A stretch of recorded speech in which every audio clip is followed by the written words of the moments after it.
Bismillahirrahmanirrahim. Assalamualaikum warahmatullahi wabarakatuh.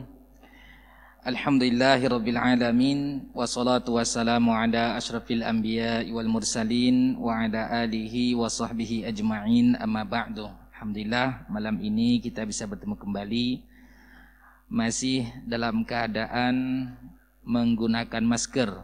Alhamdulillah. Mudah-mudahan secepatnya bisa kita normal kembali.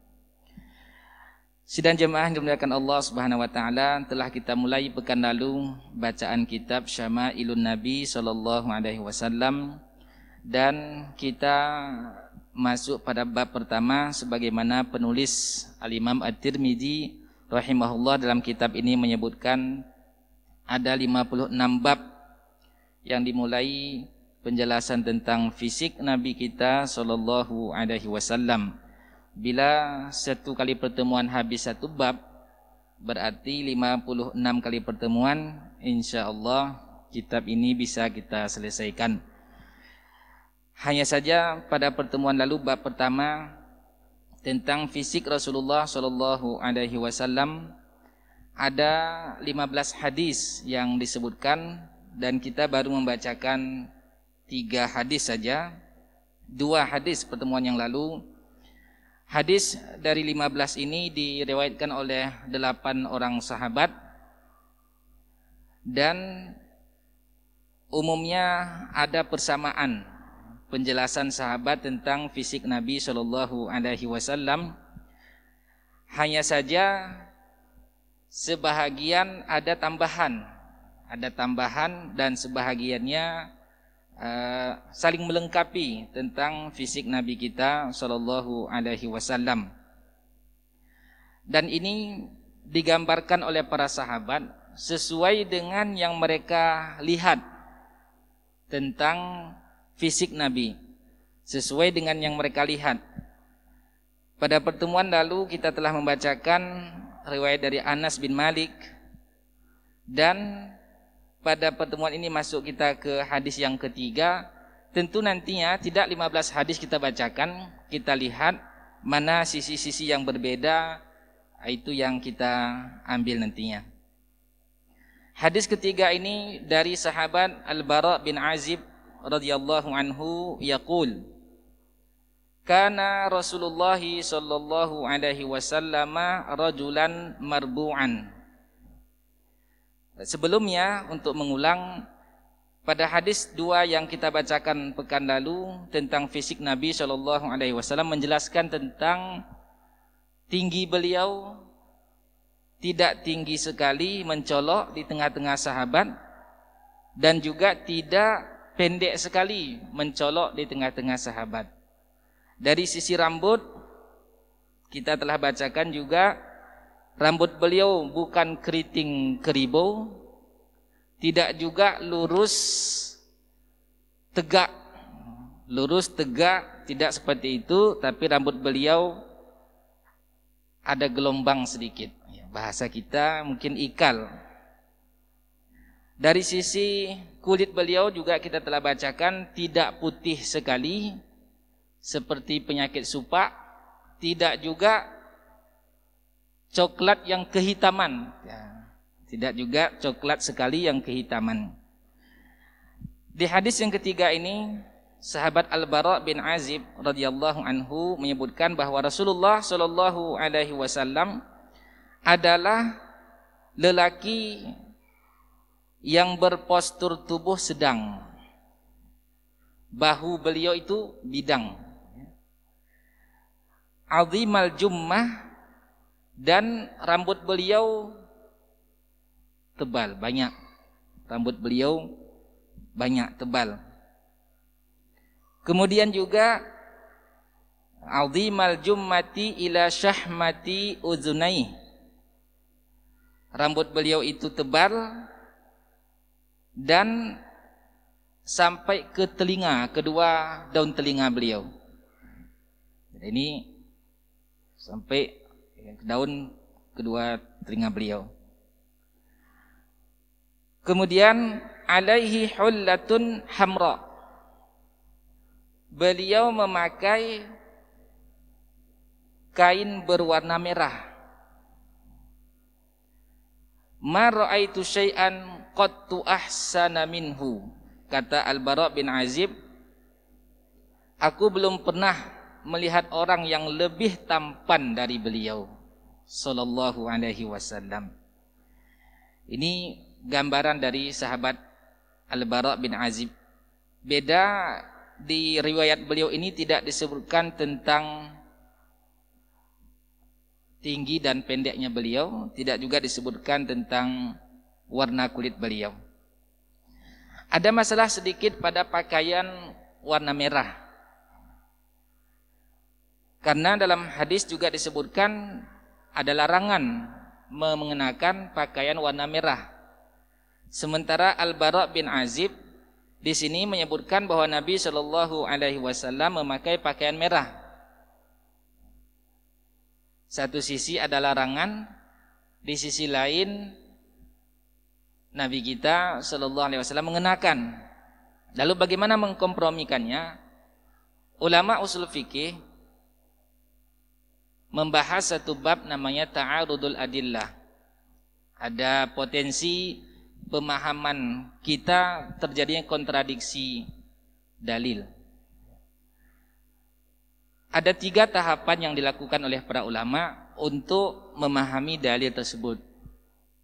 Yang pertama, diambil jalan al-jam'u, mengkompromikan bahwa dalil ini tidak kontradiksi.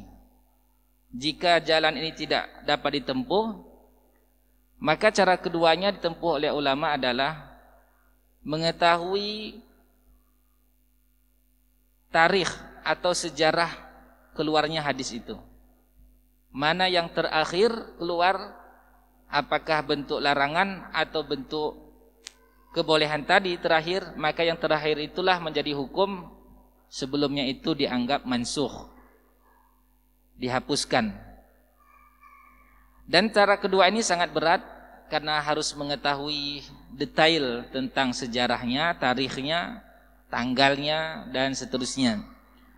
Cara ketiga biasa digunakan oleh para ulama adalah thariqatut tarjih, memilih pendapat yang lebih kuat dianggap oleh ulama yang berselisih tadi, merajihkan apakah larangan itu, kalau tadi tentang memakai pakaian warna merah,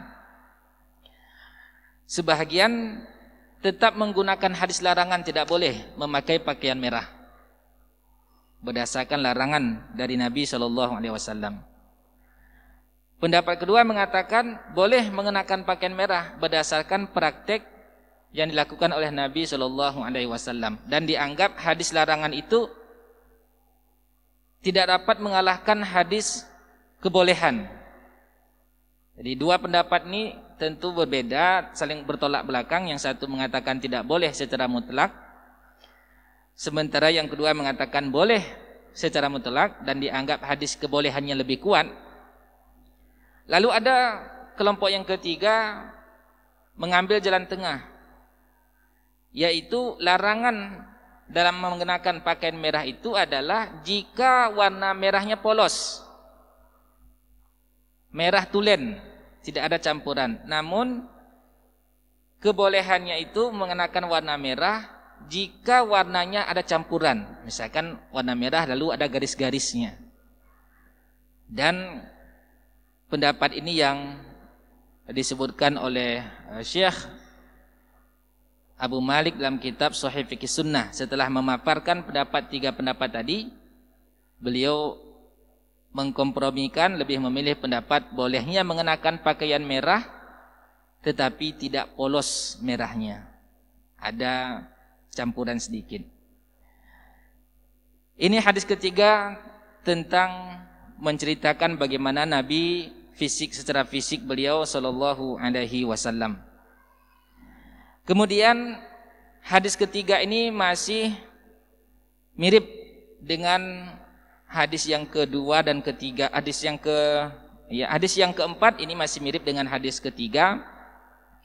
Kita masuk hadis kelima tentang fisik beliau yang tidak disebutkan dalam hadis-hadis sebelumnya, yaitu dari sahabat Ali bin Abi Thalib radhiyallahu anhu qala lam yakunin nabiyyu sallallahu alaihi wasallam bil tawili wala bil qasir. Ini masih ada persamaan dengan sebelumnya, bahwa Nabi sallallahu alaihi wasallam secara fisik bukan tinggi sekali, bukan pula pendek sekali. Kalau berjalan atau berada bersama sahabat-sahabat tidak mencolok, karena ada orang sebahagian mencolok sekali, tinggi sekali, dan ada pula yang mencoloknya pada pendeknya. Lalu disebutkan oleh Ali bin Abi Thalib selanjutnya syasnul kaffaini wal qadamain. Ini tidak disebutkan riwayat sebelumnya, bahwa kedua telapak Nabi sallallahu alaihi wasallam serta kedua telapak kaki beliau itu tebal. Tapi tebalnya bukan kasar. Dalam riwayat yang lain disebutkan halus, lebih halus dari sutra, tapi tebal. Ada juga tebal kasar, ini tebalnya halus. Pakaian orang dalam surga yang Allah sebutkan di dalam surah Al-Kahfi misalnya, min sundusin wa istabraq, sutra yang tebal dan halus. Tebal halus, bukan tebal kasar. Dan dhakhmur ra'si, kepala beliau besar, tapi besarnya bukan seperti orang anak kekurangan gizi. Ada juga orang apa namanya itu, hidrosipalus, bukan begitu. Sesuai dengan postur beliau, dan itu merupakan kesempurnaan yang Allah berikan kepada beliau. Dhakhmu ar-ra'si dan dhakhmu al-karadis,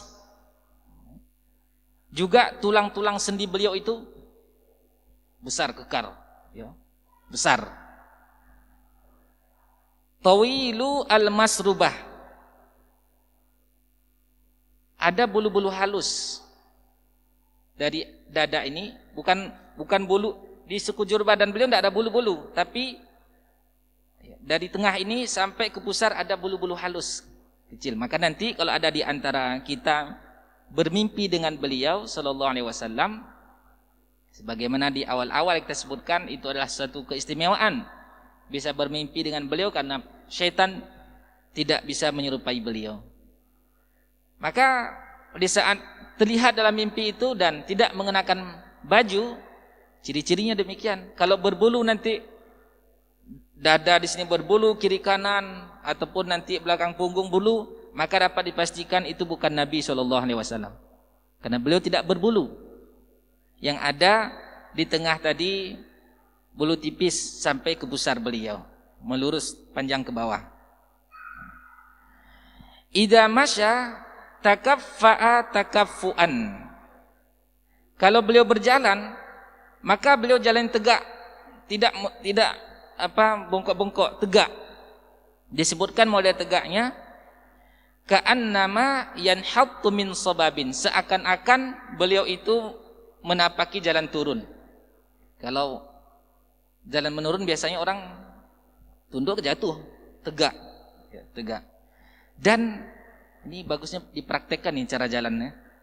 Jalan beliau itu tegak dan langkah lebar, sehingga para sahabat itu sering ketinggalan kalau jalan.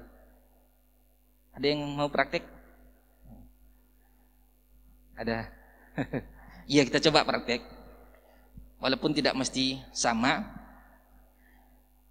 Biasa ditumpukan kekuatan itu pada pinggang, bukan di kaki. Kalau kaki kita cepat lelah. Para sahabat itu ketinggalan dengan kecepatan jalan beliau. Tegaknya bukan sombong seperti orang sombong, enggak. Dan juga bukan seperti bukan begitu. Bismillah. Berarti ya. Enggak terasa dia. Cepat sampai. Kalau kita menggunakan paha, kaki itu letih. Tapi kekuatannya bisa di pinggang. Nah, ini sebahagian orang herbal malah menjadikan jalan sehat. Bukan jalannya santai. Beda nanti. Kalau kita buat dari sini berapa langkah? 1, 2, 3, 4, 5, 6, 7, 8, 9. 9. Kalau kita buat langkah jalan Rasul, ala Rasul 3 atau 4 dah sampai. Jadi itu tegak, bukan loyo. Dan ini menunjukkan tentang keseriusan, serius bahwa umat Islam itu tidak loyo. Siapapun yang melihat, oh gagah. Umur tidak menjadi penghalang bagi beliau untuk jalan tegak itu dan cepat. Ini jalan ala Rasulullah sallallahu alaihi wasallam. Bisa kita praktekkan. Kalau jamaah subuh biasanya jalan-jalan juga. Sering jalan-jalan, kita lihat setelah subuh jalan. Tapi jalannya santai sambil ngerumpi lagi. Jadi yang dapat lelah dan dosa. Ini kita praktekkan. Saya tadi pagi saya praktekkan.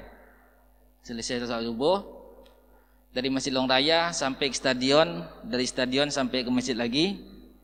Alhamdulillah ketinggalan yang lain. Karena yang lain cerita santai. Cerita. Ini bisa kita praktekkan. Dan rasakan nanti sensasinya. Tentu setiap di balik sunnah ada hikmahnya.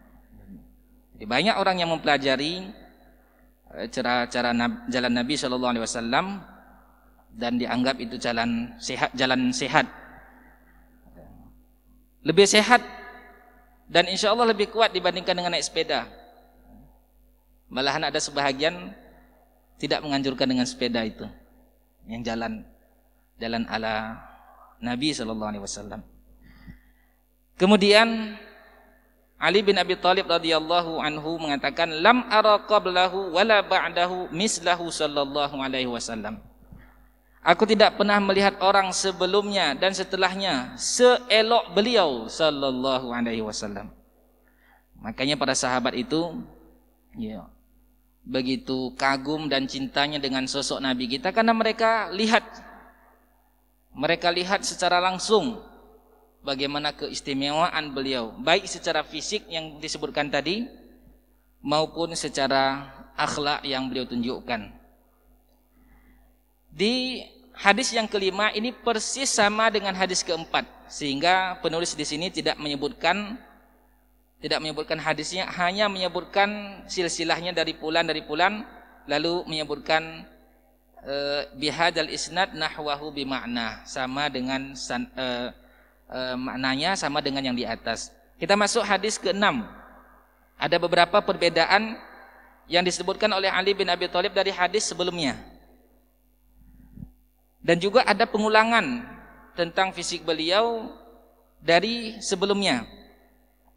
Yaitu lam yakun Rasulullah sallallahu alaihi wasallam bil tawilil mumaghid wala bil qasiril mutaraddid. Beliau tidak panjang sekali, tinggi sekali, dan juga tidak pendek mencolok. Wa kana rab'atan minal qaum. Kalau beliau duduk di tengah-tengah sahabat, beliau itu pertengahan. Beliau itu posturnya sedang-sedang. Lam yakun bil ja'dil qatat, dan juga bukan keriting keribo tadi, wala bisabti, bukan pula lurus yang tegak begitu. Kana ja'dan rajilan, rambut beliau ikal, sedang-sedang. Walam yakun bil mutahham, dan juga beliau bukan orangnya gemuk. Nah ini sering mungkin susah juga untuk kita ikuti dari segi ini. Ada di antara kita mungkin tidak bisa ikuti dari segi badan. Tidak gemuk, tidak pula kurus kerempeng. Ya, luar biasa, sempurna memang beliau secara fisik. Wala bil mukalsam, dan beliau dagu beliau itu tidak lancip seperti segitiga itu yang ujungnya gini, tidak begitu. Tetapi beliau wa kana fi wajhi tadwir, seperti bulat wajah beliau. Tidak, kalau dagunya lancip begini segitiga yang ujung itu, kalau bukan segitiga ke atas tapi segitiga ke bawah, itu beliau tidak begitu. dagu. Ya, kalau nanti dilihat dalam mimpi ternyata tidak, ternyata lancip, nanti runcing ke bawah, runcing bagian bawahnya, maka dapat dipastikan itu bukan Nabi kita sallallahu alaihi wasallam. Kemudian abyadun musyarabun. Ini dari segi kulit itu putih kemerahan. Kalau kemarin itu coklat tidak hitam, tidak coklat sekali, putih tidak putih sekali. Dalam riwayat ini putih kemerahan. Putih kemerahan. Kedua mata beliau ada ajul ainain. Kedua mata beliau itu hitamnya sangat hitam. Sangat hitam. Itu indah itu. Sangat hitam sekali. Bukan kuning. Kalau orang mata yang kuning biasanya penyakit apa itu? Bukan bawaan maksudnya. Ada mata kuning seperti orang kena penyakit TBC ya Pak, yang kelihatan matanya lain. Nah beliau hitam, dan di alis mata beliau itu lentik, tebal tapi memanjang, melentik, indah sekali. Lalu jalilul musyashi wal katadi, bahu dan pundak beliau itu, tulang bahu dan pundak beliau itu kuat. Jadi kalau berjalan memang betul-betul berwibawa. Ajradu dzu masrubatin, tidak ada bulu-bulu di badan beliau, yang ada tadi bulu halus dari atas sampai ke pusar beliau memanjang. Syasnul kaffaini wal qadamain, kedua telapak tangan dan kaki beliau itu tebal. Idza masya ka'annama yanhattu fi sababin. Ini masih sama dengan yang tadi. Kalau beliau berjalan, beliau jalannya tegak, seakan-akan seperti orang sedang menapaki jalan turun. Ada bedanya di sini, wa idzal tafata iltafata ma'an. Kalau beliau menoleh kepada seseorang, itu secara sempurna badan beliau menoleh. Ada apa? Gitu. Jadi ketika orang berhadapan berbicara dengan beliau, merasa dihargai. Bukan menolehkan mata saja, atau kepala saja atau mata saja. Ada apa tadi? Tidak. Tapi beliau ketika menoleh ke siapapun. Maka pernah satu hari Nabi SAW berpaling dari seorang yang tidak tinggi jabatannya di masyarakat. Sementara beliau sedang asik komunikasi dengan pembesar-pembesar Quraisy. Datanglah seorang ini, buta beliau, lalu mengatakan, ya Muhammad, ajarkan aku. Nabi kita merasa tidak enak, terganggu pembicaraan, karena ini sedang berhadapan dengan orang-orang besar. Lalu Nabi kita berpaling dari masa muka, ditegur langsung, diturunkan surat Abasa untuk menegur Nabi kita SAW. Abasa wa tawalla. Abasa artinya bermasa muka, wa tawalla dan berpaling. Wa tawalla berpaling. Anja'ahul a'ma, tatkala datang orang buta.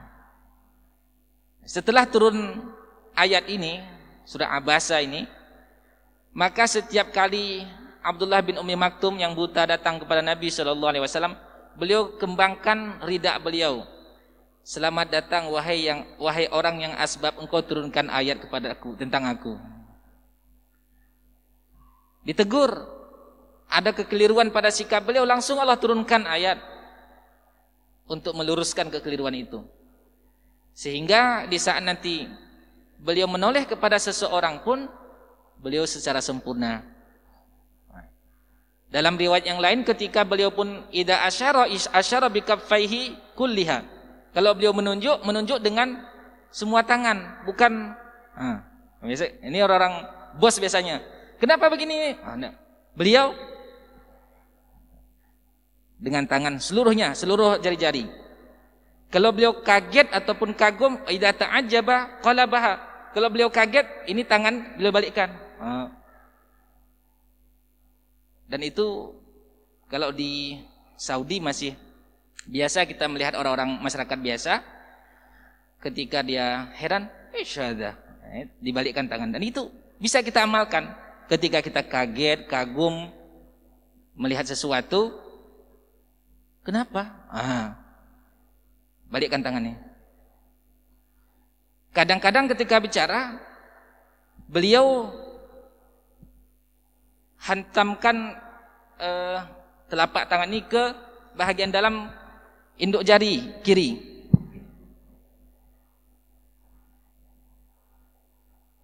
Ini telapak ke induk jari bahagian dalam.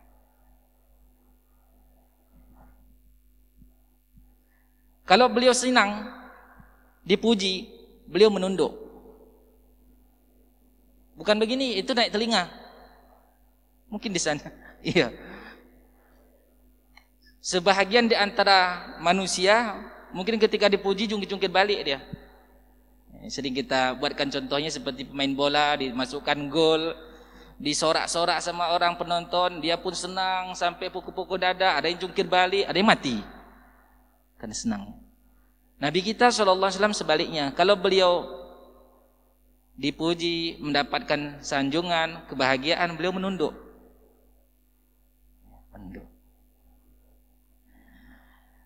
Yang penting tadi ini sangat mudah kita amalkan. Iltafata ma'an, ketika kita menoleh kepada seseorang, upayakan seluruh anggota tubuh kita ikut menoleh. Orang yang kita hadapi itu merasa sangat dihargai.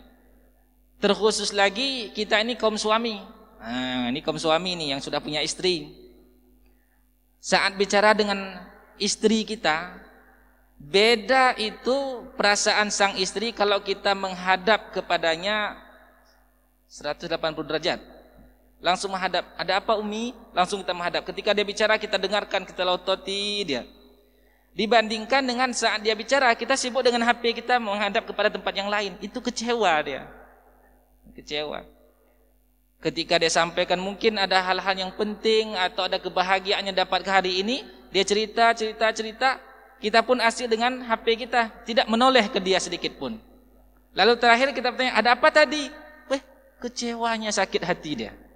Coba kalau dia bicara, kita hadapi dengan sempurna anggota tubuh kita menghadap. Dan rasakan lagi sensasinya setelah itu. Masih lanjutan hadis ini. Baina katifaihi khatamun nubuwah. Di antara kedua dan jika beliau berpaling tadi, di antara kedua bahu beliau terdapat khatamun nubuwah, tanda kenabian. Di antara kedua bahu beliau. Nah, tanda kenabian. Ajwadun nasi sadran. Orang yang paling dermawan. Hati beliau itu manusia paling pemurah hatinya. Tidak ada yang bisa tandingi. Ini Nabi SAW. Wa asdaqun nasi lahjatan, dan paling jujur ucapannya, paling benar. Tidak ada bohong sekalipun. Itu diakui oleh teman dekat dan musuh. Teman dekat mengakui kejujuran beliau, musuh pun mengakui kejujuran beliau. Tidak bisa diingkari tentang kejujuran ini. Maka nama beliau pun adalah as-sadiqul masduq, orang yang jujur dan dibenarkan. Orang-orang kafir Quraisy menjuluki beliau Al-Amin. Diingkari beliau bukan karena karakternya, tetapi karena kebenaran yang dibawa. Allah Subhanahu wa taala sebutkan dalam surat Al-An'am bahwa fa innahum la yukadzibunak, sesungguhnya Muhammad mereka itu tidak mendustakan engkau. Tetapi yang didustakan adalah kebenaran itu. Itu disebabkan oleh kesombongan dalam hati sehingga tidak menerima kebenaran. Kemudian juga wa aliyanuhum arikatan, dan beliau sangat lembut dalam bergaul. Masya Allah, lembut sekali. Dan Allah sebutkan dalam surah Ali Imran, fabima rahmatim minallah lintalahum. Karena dengan rahmat Allah lah Muhammad engkau jadi lembut bagi mereka. Walau kunta faddan, seandainya engkau kasar, ghalidhal qalbi, keras hati, lam faddu min haulika, niscaya orang sekitarmu akan menjauh, akan meninggalkanmu. Ayat ini ditujukan secara khusus kepada Nabi kita sallallahu alaihi wasallam, dan bersama beliau manusia yang loyalitasnya tidak diragukan lagi. Para sahabat, loyalitas para sahabat kepada Nabi sallallahu alaihi wasallam tidak diragukan. Namun demikian, kalau kasar, kalau keras hati, maka orang yang loyalnya 100% tadi pun bisa menjauh. Apalagi orang yang belum tentu loyal kepada kita, lalu kita berlaku kasar, maka lebih besar kemungkinan dia akan menjauh dari kita. Pasangan hidup kita, anak keturunan kita, belum tentu juga loyalnya seperti loyalnya sahabat terhadap Nabi SAW. Kalau demikian halnya, maka kita mesti lembut kepada siapapun, terkhusus kepada keluarga kita. Nabi SAW bersabda, khairukum khairukum li ahlihi, sebaik-baik kalian adalah yang terbaik untuk keluarganya. Wa ana khairukum li ahli, dan aku yang terbaik untuk keluargaku, kata beliau. Karena mereka lah yang lebih berhak untuk mendapatkan kelembutan kita itu dibandingkan orang lain. Dan itu bukti kebaikan seseorang. Kemudian juga dilanjutkan, man ra'ahu badihatan habahu. Siapa yang melihat Nabi SAW secara otomatis akan segan. Ini wibawa beliau.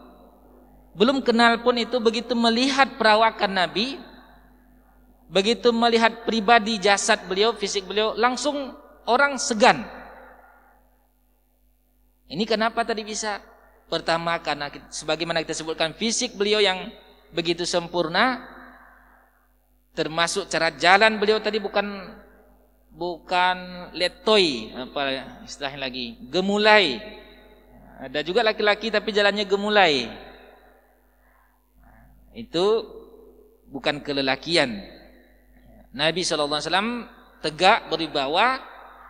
Wa man khalatahu ma'rifatan ahabbahu. Kalau tadi sekedar melihat saja, itu langsung orang segan dengan beliau.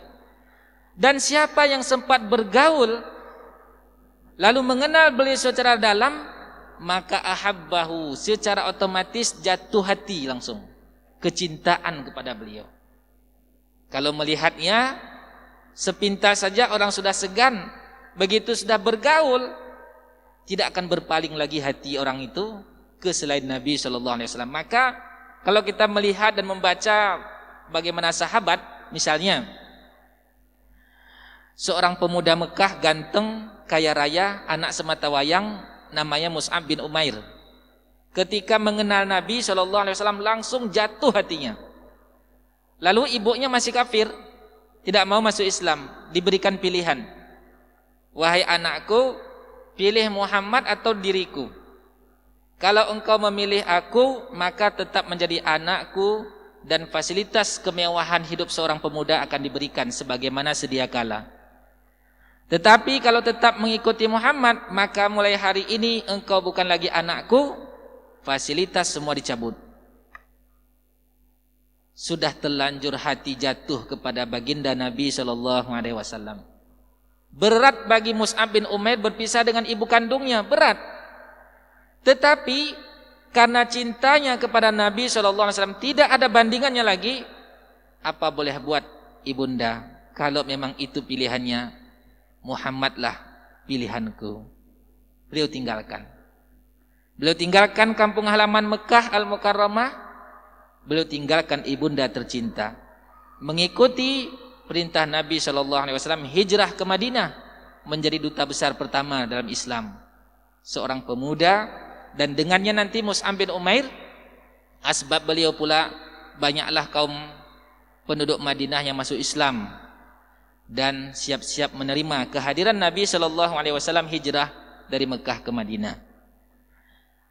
Masih dilanjutkan, lam ara yaqulu na'ituhu, orang yang mensifati beliau, siapapun yang menceritakan tentang ciri-ciri beliau, dia akan mengatakan lam ara qablahu wala ba'dahu mislahu sallallahu alaihi wasallam. Aku tidak pernah melihat orang sebelum dan sesudah beliau yang semisal dengan beliau sallallahu alaihi wasallam. Inilah sosok junjungan kita, orang yang membawakan Islam untuk kita amalkan. Inilah penutup segala nabi. Kalau demikian sempurna diri beliau secara fisik dan juga sempurna secara ajaran, adakah kiranya orang Islam berpaling mencari cara hidup, mencari manhaj, mencari metode selain daripada metode yang dibawakan oleh manusia mulia ini? Tidak mungkin rasanya. Maka mudah-mudahan Allah Subhanahu wa taala dengan kita mendapatkan bacaan-bacaan tentang fisik beliau, mendengarkan bacaan-bacaan tentang fisik beliau ini, semakinlah bertambah kerinduan kita dengan beliau, karena di dunia kita tidak sempat bertemu sebagaimana bertemunya para sahabat. Maka mudah-mudahan kita bisa bertemu di surga Allah Subhanahu wa taala nantinya bersama dengan Nabi kita sallallahu alaihi wasallam. Alhamdulillah, dengan demikian selesailah pembahasan kita pada bab 1 ini tentang fisik Nabi kita sallallahu alaihi wasallam, dan insyaallah pada pertemuan berikutnya bab kedua kita masuk, dan kita berharap kepada Allah bisa kita selesaikan kitab ini sampai 56 babnya. Amin ya rabbal alamin. Barangkali masih ada waktu? Masih ada? Tidak ada lagi ya. Kita cukupkan untuk Masya Allah. Oh iya.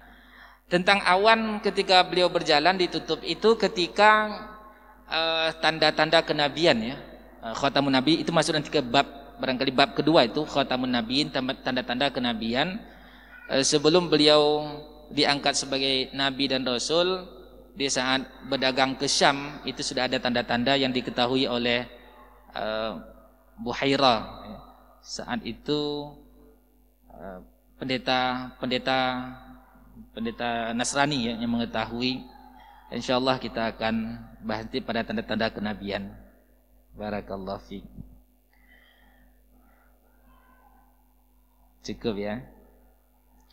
Syukran lakum, jazakumullahu khairan, subhanakallahumma wa bihamdika asyhadu an la ilaha illa anta astaghfiruka wa atubu ilaik. Beberapa ciri yang telah kita sebutkan ada yang bisa kita amalkan, ada yang enggak bisa kita amalkan.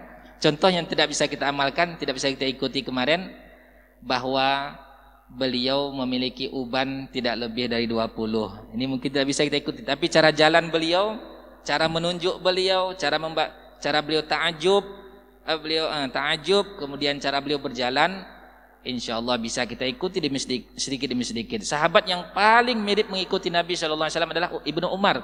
Ibnu Umar itu karena begitu cintanya kepada Nabi sallallahu alaihi wasallam, cara jalan pun itu tetap beliau ikuti, cara jalan, dan mirip cara jalannya Ibnu Umar dengan Nabi sallallahu alaihi wasallam. Al-mar'u 'ala man ahab, seseorang itu nanti dibangkitkan di hari kiamat bersama orang yang kita cintai. Maka kita pupuk semakin tingkatkan lagi cinta kita kepada Nabi sallallahu alaihi wasallam. Wassalamualaikum warahmatullahi wabarakatuh.